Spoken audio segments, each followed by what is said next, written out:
Hello, আসসালামু আলাইকুম বন্ধুরা। আমি দেখতে পাচ্ছেন আপনারা, আমি একটি কলার ভিডিও নিয়ে আসছি, কলা গাছের ভিডিও নিয়ে আসছি। এই কলাটা কিন্তু সর্বি কলা। এই কলাটা প্রচুর পরিমাণে ভিটামিন।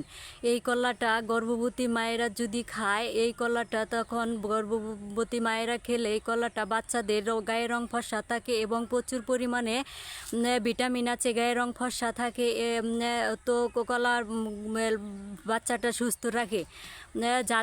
যারা অনেকে আছেন গ্রামের বাড়িতে বা শহরে, কলা গাছটা এটা কিন্তু বাগান লাগে না, অল্প বিস্তর জায়গার মধ্যে আবাদ করা যায়। এই কলাটা যে কোনো মাটিতে এবং ছাই এবং গোবরের মাটিতে এটা চাষ করতে পারলে ভালো হয়।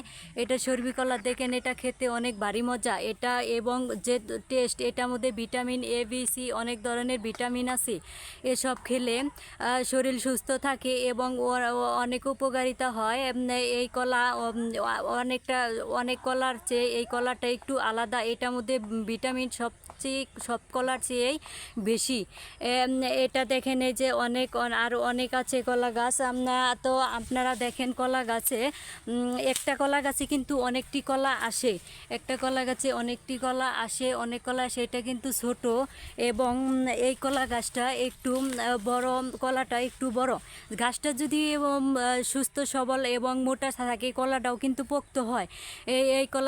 এই কলা আপনারা দেখতে পাচ্ছেন। এই কলাতে প্রচুর পরিমাণে ভিটামিন, এবং কলার খোসাটা দিয়েও অনেক কাজ করা যায়।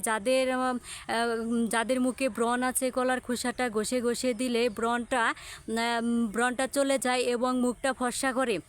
তো বন্ধুরা, আপনারা এই কলাটা বেশি বেশি খাবেন।